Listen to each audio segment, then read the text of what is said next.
नमस्कार, मैं हूं दिबांग। एबीपी न्यूज के स्पेशल शो प्रेस कॉन्फ्रेंस में आपका स्वागत है। सभी देशों के इतिहास में कुछ लोग ऐसा होते हैं जिनका विवाद कभी पीछा नहीं छोड़ते। विनायक दामोदर सावरकर ऐसी ही हस्तियों में एक हैं। उनसे जुड़े सभी विवादों और सवालों का जवाब देने के लिए हमारे आज के खास मेहमान उनके पौत्र रंजीत सावरकर। नमस्कार। आपका स्वागत है। उम्मीद है आप सभी सवालों के जवाब देंगे। जी, कोशिश पूरी करूंगा। कोशिश करेंगे, अच्छी बात है। आपसे सवाल हो उससे पहले देख लेते हैं कि सावरकर जी के बारे में वाजपेयी जी ने क्या कहा। सावरकर माने तेज, सावरकर माने त्याग, सावरकर माने तप, सावरकर माने तत्व, सावरकर माने तर्क, सावरकर माने तारुण्य, सावरकर माने तीर, सावरकर माने तलवार, सावरकर माने तिलमिलाहट, सागरा प्राण तड़मड़ला, तलमड़ाती हुई आत्मा,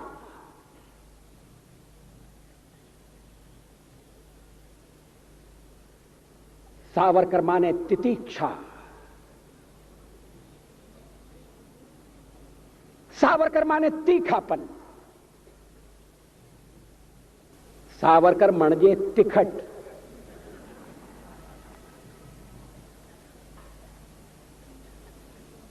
कैसा बहुरंगी व्यक्तित्व।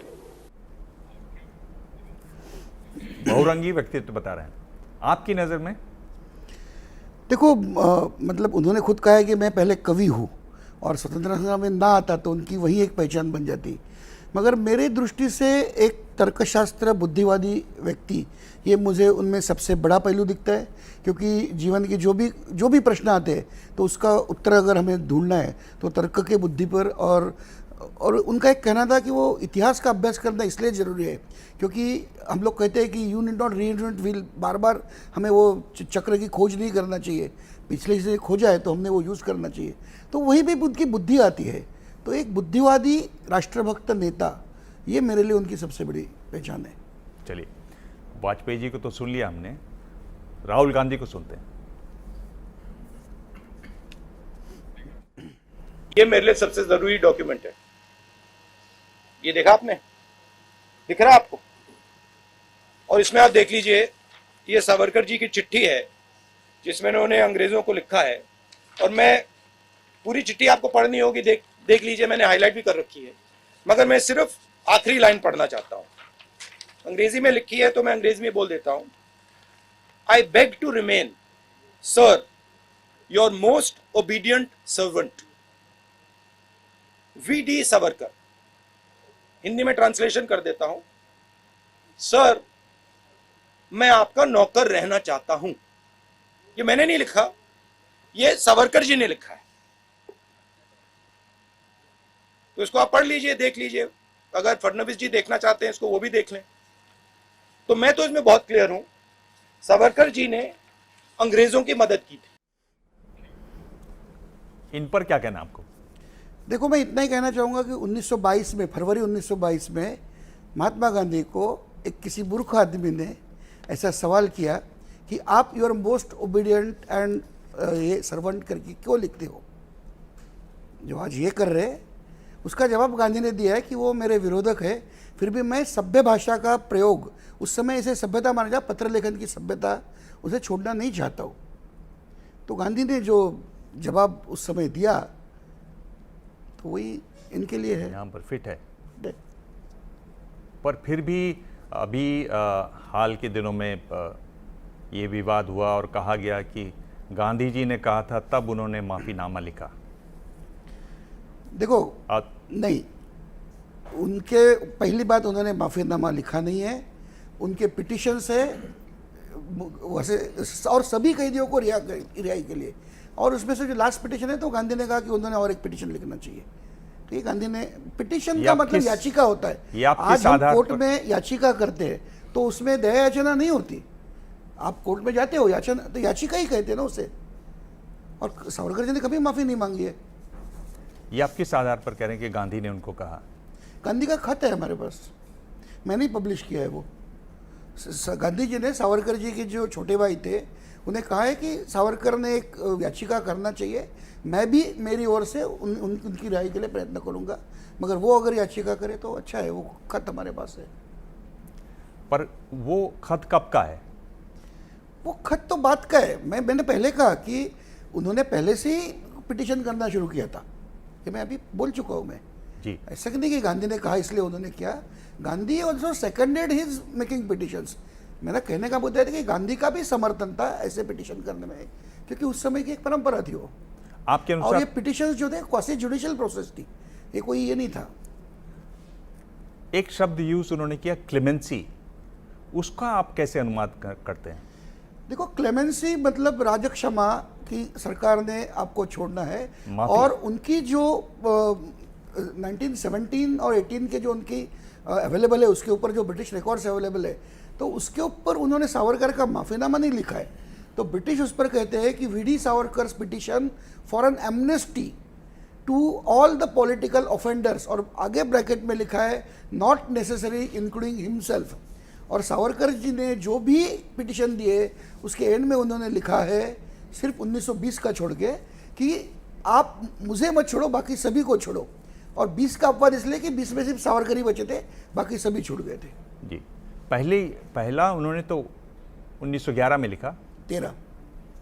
1911 में जब ये ब्रिटेन के नए किंग उनका राज्यारोहण हुआ था, तो सभी बंदीवानों से जेल प्रशासन ने एक एप्लीकेशन पे साइन करा के ले ली थी, क्योंकि उसमें एक तब होता था कोरोनेशन के इस पे, तो that was not individual petition, वो तो सभी था। तो पहला उनका था 13 में, और 13 में उनका रिहाई के लिए नहीं था। उनकी डिमांड थी कि अंडमान के रूल्स ऐसे थे कि बंदियों को सिर्फ 6 महीना अंदर रखते थे, और 6 महीने के बाद सभी को, इट वॉज ओपन जेल, पूरा अंडमान वॉज ओपन जेल, बाहर रखा जाता था। क्रांतिकारियों को 3 साल तक बाहर नहीं निकाला गया, इसलिए वो पर्टिकुलर पिटिशन है।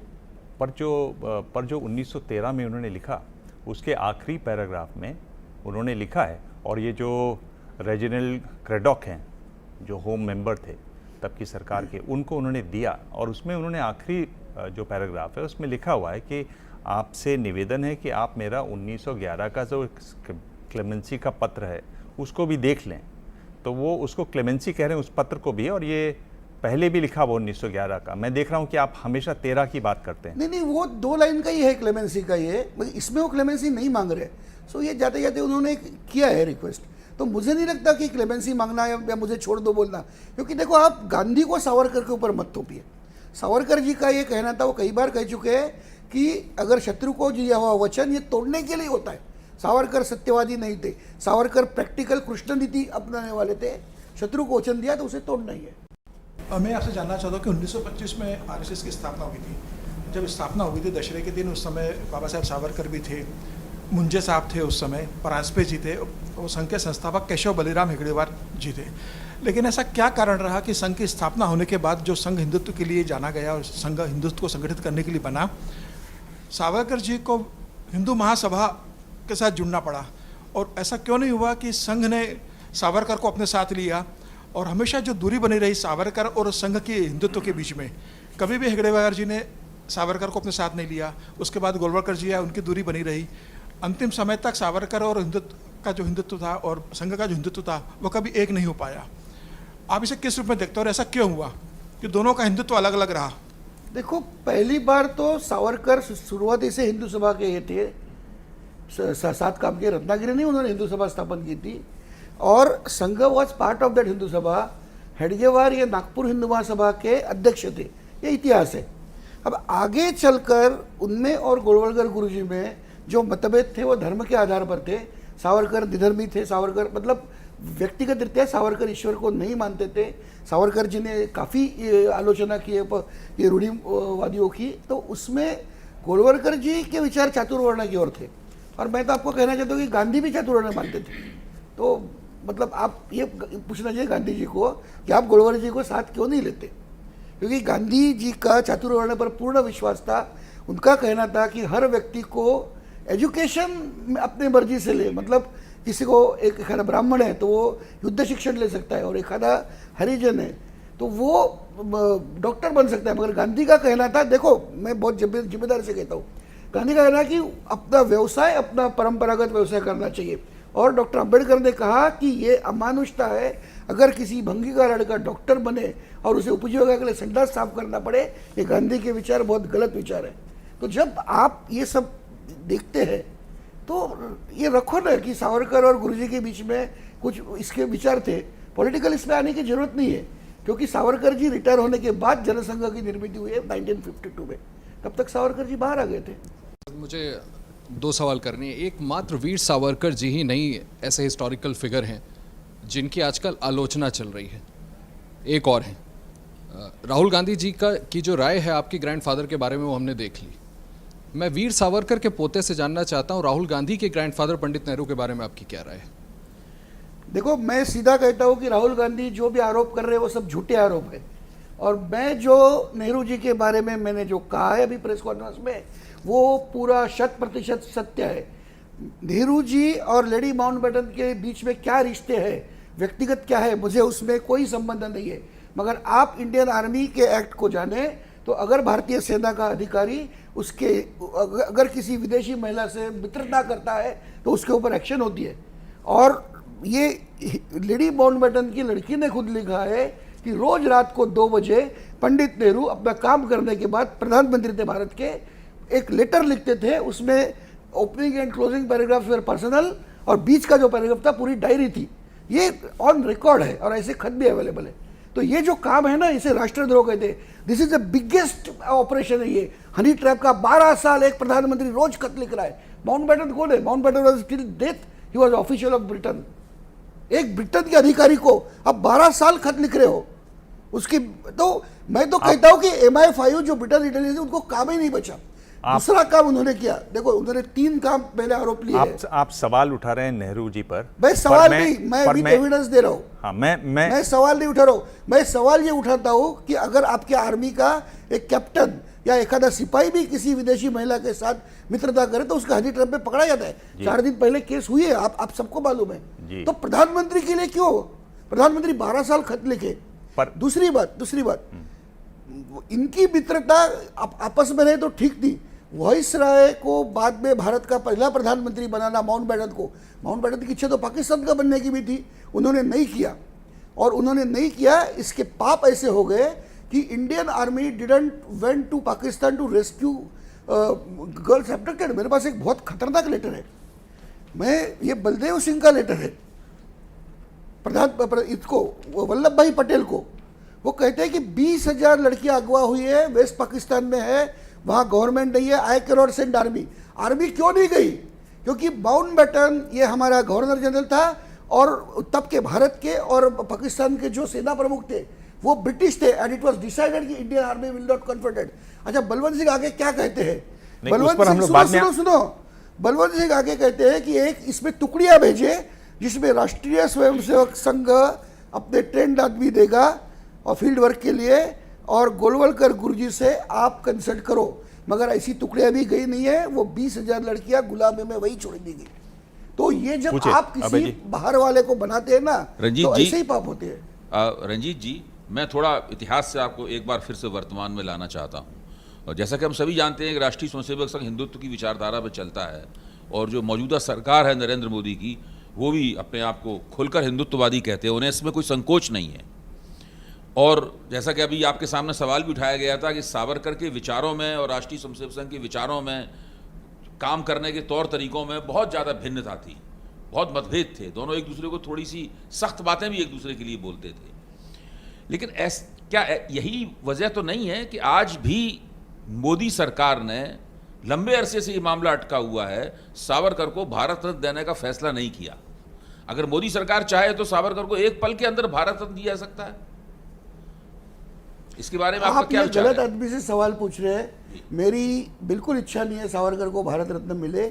उन्हें स्वतंत्र वीर ये जो सम्मान है सरकार ने दिया है, सरकार ने नहीं दिया, जनता ने दिया है। वो मेरे लिए सरकारी सम्मान से श्रेष्ठ है, क्योंकि अगर आप भारत नहीं, ये रत्न बात के ठीक है, हो नहीं, सकता है आप कह रहे हो कि वो- लिस्ट देखे नहीं, तो नहीं, आप- मुझे नहीं लगता वीर सावरकर के लिए वो योग्य होगा। नहीं, ठीक मैं है, मांग भी नहीं रहा हूं, तो भारत इसलिए मैंने कहा सरकार गलत नहीं आदमी से नहीं, मैं पूछ रहे आपकी बात से इनकार नहीं कर रहा हूं। आप ये मान कह सकते हैं कि स्वतंत्र वीर सम्मान भारत रत्न से ज्यादा बड़ा सम्मान है। मैं तो ये कह रहा हूं कि भारत सरकार का सबसे बड़ा सम्मान, भारत का सबसे बड़ा राजकीय सम्मान भारत रत्न है।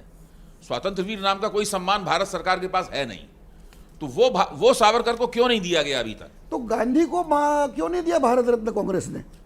मैं तो नहीं चाहता हूं भारत रत्न, इसलिए मैं बोला आप गलत आदमी से पूछ रहे हैं। मगर आपके सवाल के जवाब में इतना ही कहूंगा कि गांधी को कांग्रेस सरकार ने भारत रत्न क्यों नहीं दिया, ये देखिए, पूछा जाए आप हमसे। इतनी देर से देखो, आप कुछ जब आप कुछ सवाल में नेता, भाग ले रहे हैं, देखो आप महात्मा सावरकर के डिफेंस में लगातार नहीं, गांधी जी को नहीं, लाते हैं। नहीं, अरे मेरे भाई ख्याल देखो, से आपको सावरकर के डिफेंस में सावरकर को लाना चाहिए, गांधी जी के जरिए मैंने सावरकर का कहा, डिफेंस मुझे मत नहीं कीजिए। लगता, हम मांग ही नहीं रहे उनके लिए। तो आपने दो लोगों के नाम उठा लिए, आपने एक तो वाजपेयी जी के बारे में कह दिया, नेहरू जी के बारे में बात हो गई, और गांधी जी के बारे में भी।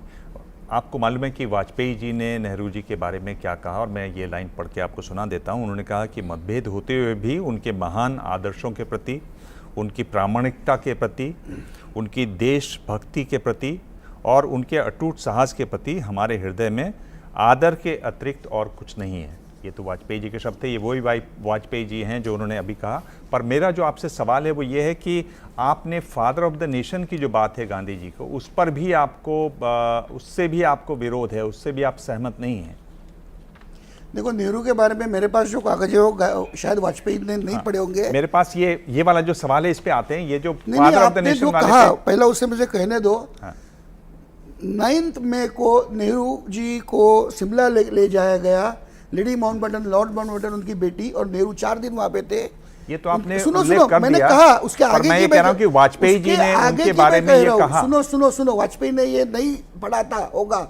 नेहरू जी वन एक सजेस्ट करते हैं कि if the British give a decision and as it was regarded bloodshed followed, not only would the British have to take the blame but also Indo-British relation would deteriorate. Pandit Nehru expressed the view that Indians should take the blame. उन्होंने एक counter move रखी, उन्होंने कहा कि हमसे आप करो, आप ब्लेम मत लो, भारत का पार्टीशन होगा, ब्लडशेड होगा, और वो cool you don't take blame. ठीक है, तो अब ये जो फादर ये डॉक्यूमेंट्स है ना जी, ये जो बात है आपको फादर ऑफ नेशन वाली, उसमें आपको क्यों परेशानी है? देखो, भारत को कोई फादर नहीं हो सकता है। हम प्रभु रामचंद्र को फादर ऑफ नेशन नहीं मानते, तो आप कैसे कहते हैं कि Mahatma Gandhi father of nation हो गए? फादर ऑफ नेशन मतलब नेशन को जो जन्म देता है वो। इनका स्वातंत्र की मांग तो 1930 में शुरू हो गई। 31 का आंदोलन खत्म हो गया, भगत सिंह को बचाया नहीं। 1942 का आंदोलन 5 दिन में निपटा गया। ये लोग तो जेल में थे, ये आपको पता नहीं होगा। वहां पे एरोप्लेन से स्टार्फिंग करके मॉब्स को मारा गया, और गांधी ने वहां ब्रिटिशों का एक धिक्कार तक नहीं किया। और 42 के बाद सीधा 47 में जब स्वतंत्र मिलता है तो भारत के टुकड़े 20 लाख लोग मारे गए। पर आपको मालूम है ना हम कि नहीं मानते, क्योंकि पर आपको ये मालूम है कि 44 में जब कस्तूरबा गांधी जी की मौत हुई, जब वो क्विट इंडिया मूवमेंट में शामिल थी, तब सुभाष बोस सिंगापुर में थे। उन्होंने अपने रेडियो ब्रॉडकास्ट में कहा कि गांधी चाहते हैं क्विट इंडिया मूवमेंट हो, अंग्रेज छोड़ के जाएं, अगर ऐसा होता है तो हमसे ज़्यादा और कुछ खुश और कोई नहीं होगा। लेकिन ये संभव नहीं है, इसलिए हम लोग ये एक होली वॉर में लगे हुए, पवित्र लड़ाई में लगे हुए हैं अंग्रेज़ों के साथ, और हम चाहेंगे कि फादर ऑफ द नेशन हमें आशीर्वाद दें, हमें बेस्ट विशेस दें। सुभाष बोस ने उनको ऐसा कहा, पर आप कहते हैं कि ये सही नहीं है। आप सुभाष बोस को यहाँ गलत मानते हैं? सुभाष बोस ने जब कहा, सुभाष चंद्र बोस ने जब कहा तो 44 में कहा है जी। 47 के बाद सुभाष चंद्र बोस भी उन्हें ना कहते ही। अच्छा। 47 में जो कुछ हुआ, जो विभाजन हुआ, अरे तुम सत्ता के लिए जो 48 का विभाजन आप 11 महीने पहले ला रहे हो, there is no preparation for it, how you are going to face that. इसके इनकी सत्ता की जो लालसा थी, इसके कारण तो 20 लाख लोग मरे ना, भले हिंदू मरे मुसलमान मरे। चलिए पूछिए। मेरा सवाल ये है कि क्या सावरकर के प्रपोत्र, अगर भारत सरकार भारत रत्न की घोषणा करे तो क्या उसको वो अस्वीकार कर देंगे? हमारा स्वीकार करने का कोई है ही नहीं है, बिकॉज ऐसे इसमें वो डिक्लेयर कर देते, लेने वाला कोई नहीं। अभी अंबेडकर का भी वही हुआ ना, और सुभाष चंद्र बोस का उन्होंने इसलिए विरोध किया कि वो मरणोपरांत इस शब्द के लिए वो विरोध हुआ है। अगर सावरकर को सम्मान देना चाहती है तो दे, हमें कोई उससे अपेक्षा नहीं है। आप कहते हैं कि आप रैशनलिस्ट हैं, सावरकर रैशनलिस्ट रहे। पिछले दिनों कर्नाटक में जो टेक्स्ट बुक में छपा सावरकर का लेसन, उसमें लिखा कि वो ऐसी जगह थे जहाँ पर एक चाबी के लिए भी छेद नहीं था, लेकिन उनके कमरे में बुलबुल की चिड़ियाएँ आती थीं। उन चिड़ियाओं के कंधे पर सवार होकर वो मातृभूमि आ जाया करते थे। और वहाँ मंत्री जी से पूछा गया तो उन्होंने कहा बिल्कुल ऐसे ही होता था। आप इसे गलत मानते हैं? नहीं, ये कैसा होता है, आकलन में गलत फहमी होती है। सावरकर जी ने लिखा है कि मैं रात होते ही जब मैं सोता था तो मेरा मन बुलबुल जैसा पूरा रात भर विश्व का भ्रमण करता था। जब भी मैं कोलू चलाते वक्त मुझे परेशानी होती थी तो मेरा शरीर कोलू चलाता था, मेरा मन में बाहर भेजता था और इसीलिए मैं जिंदा रहा, इसलिए आई सर्वाइव। ये उन्होंने, मतलब ये उनका कहना था कि मैं नींद में सपनों में घूमता था। तो इन्होंने वो बाय जो कुछ जिसने लिखा है उसका दोष है, वो उसने वर्ड बाय वर्ड बुलबुल के पंखों पर बैठकर वो घूमने जाते थे, ऐसा नहीं। उन्होंने लिखा कि बुलबुल आप जैसा गलत मैं। मान रहे हैं ना इसको? हाँ, तो गलत है ना वो। ठीक है, पूछिए प्रश्न। मेरा सवाल, राहुल गांधी ने जो प्रेस कॉन्फ्रेंस किया जिसके बाद यह ताज़ा विवाद शुरू हुआ, उसके कुछ दिनों बाद जब बवाल मचा, जयराम रमेश ने एक प्रेस कॉन्फ्रेंस किया, उसमें उनसे पूछा गया कि इस पर आप क्या कहेंगे, क्या राहुल गांधी का जो बयान है उस पर आप कायम है? उन्होंने कहा ये चैप्टर क्लोज है, लेकिन जब तक आरएसएस बीजेपी वाले नेहरू जी के लिए कुछ कहते रहेंगे, गलत बातें करते रहेंगे, हम लोग सावरकर के बारे में करते रहेंगे। तो क्या आपको लगता है कि नेहरू वर्सेस, चूंकि नेहरू की बात उठ रही है आपकी तरफ से, इसलिए उधर से सावरकर की बात की जाती है? अरे मैं कई सालों से इसको जवाब दे रहा हूँ और इस बार पहले बार ऐसा हुआ कि मैंने कहा कि अब मैं एक सवाल पूछूंगा। मैं भी एक रिसर्चर हूँ, ये रिसर्च मेरे पास कई सालों से पड़ा है, मैंने पहले बार यूज़ किया है। राहुल गांधी ने लगातार 2 बार, पहले बार जब 3 दिन पहले बाला साहब के पुण्यतिथि के और दूसरे बार बाला साहब के पुण्यतिथि के दिन, तो उसके बाद मैंने प्रेस कॉन्फ्रेंस लेके फॉर द फर्स्ट टाइम मैंने ये लाया है। तो इनकी तो उल्टी बात है, मतलब हम सालों से हम लोग लड़ रहे हैं इनके अगेंस्ट, 20 साल से सावरकर की बदनामी हो रही है। रंजीत जी, एक और ये हैं, इन सज्जन को सुन लीजिए। सावरकर का नाम महात्मा गांधी के कत्ल के बाद जो chief justice of India justice Kapoor commission की इंक्वायरी बनाई गई थी, इंक्वायरीज एक्ट के तहत, उसमें उन्होंने कहा था कि सावरकर महात्मा गांधी के कत्ल में, असैसिनेशन में कॉन्स्पिरेटर हैं। हमारा सरकार से पूछना है कि जब एक इंक्वायरीज एक्ट के तहत एक कमीशन की रिपोर्ट है और उसमें ये बात कही गई, तो फिर आप फादर ऑफ द नेशन के असैसिनेशन के कॉन्स्पिरेटर को कैसा देंगे भारत रत्न? सरासर झूठ है। वैसे ऐसा कपूर कमीशन ने कभी लिखा नहीं है। कपूर कमीशन के एक चैप्टर 25 का एक सेंटेंस जो है विदाउट रेफरेंस कोट किया जाता है, and that is a hypothetical argument. और इसके लिए मैं इतना ही आपको कहना चाहता हूँ कि कपूर कमीशन का जो है, इसके बारे में सुप्रीम कोर्ट में केस की थी मुंबई के डॉक्टर फडणवीस, तो सुप्रीम कोर्ट ने सीधा वहाँ पे जजमेंट में दिया है कि कपूर कमीशन ने कहीं पे भी सावरकर जी को इंडिक किया नहीं है और कपूर कमीशन का वो जुडिक्शन भी था नहीं। बहुत ही क्लियर, सुप्रीम कोर्ट ने बहुत क्लियर बात की। तो मुझे लगता है मैं आर्गूमेंट करूँ, आप करें, सुप्रीम कोर्ट ने कपूर कमीशन के ऊपर आर्गूमेंट हुआ और उन्होंने वर्डिक्ट दे दिया अपना। जिस तरह से आज हिंदुत्व की बात हो रही है, उसमें ये जो बात आती है कि जब इनकी पहली मुलाकात हुई सावरकर की और गांधी की, तो वो प्रॉन बना रहे थे, गौ पूजा में उनको विश्वास नहीं था। ये आपको लगता है कि यहाँ लोगों को पछता? देखो, सावरकर जी का कहना था कि वरम जनितम ध्येयम न केवला जनस्तुति, मैं जनता के हित के लिए जो चाहूँगा वो करूँगा। सावरकर कह रहा था कि आप आपको जो अच्छा लगता है और जो पचा सकते हो वो खाओ, तो उसमें सावरकर जी कुछ नहीं मानते थे। और गांधी जी वॉज ऑर्थोडॉक्स हिंदू, भाई हर एक को अधिकार है। तो सावरकर जी ने कहा है आपको भी अधिकार है ऑर्थोडॉक्स बनने का, तो मुझे अद्ययावत बनने का अधिकार है। प्रॉन खाते थे? हाँ।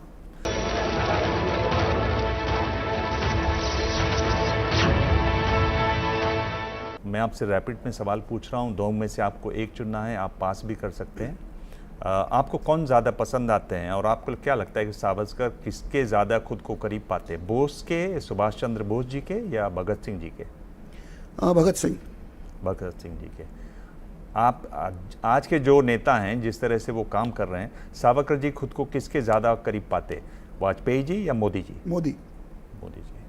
आपको क्या लगता है कि उनकी अच्छी किताबें जो 2 हैं, उनमें अगर मैं पूछूं, एक उनका बुकलेट है और एक किताब है, उनमें से आपको क्या पसंद है, the Indian war of independence 1857 या Hindutva? Who is a Hindu? Hindutva. Hindutva, okay. जिस तरह का उनकी सोच थी, आज ज़्यादा करीब कौन है, शिवसेना या बीजेपी? नई शिवसेना। नई शिवसेना, एकनाथ शिंदे। एकनाथ शिंदे के समर्थक हैं आप? मैं उनका समर्थक नहीं, वो काम करने वाले लोग हैं, रैशनलिस्ट है। और शिवसेना का इतिहास है, जात पात देखते नहीं थे इलेक्शन में। इलेक्शन में जब कैंडिडेट दिया जाता था तो उद्धव जी ने प्रकार शुरू किया। बड़ा साहब ने कभी कास्ट देखे नहीं, सावरकर का विजन था कास्टलेस सोसाइटी। तो वो टिकट देंगे तो चुनाव लड़ेंगे? नहीं, मैं कोई भी पॉलिटिकल पार्टी के साथ नहीं जा सकता, क्योंकि सावरकर को पूरा के पूरा 100% ये करना किसी भी पार्टी के बस की बात नहीं है। रंजीत जी, बहुत बहुत धन्यवाद। उम्मीद है लोगों के जो सवाल हैं उनमें से कुछ के जवाब ज़रूर आज आ गए होंगे।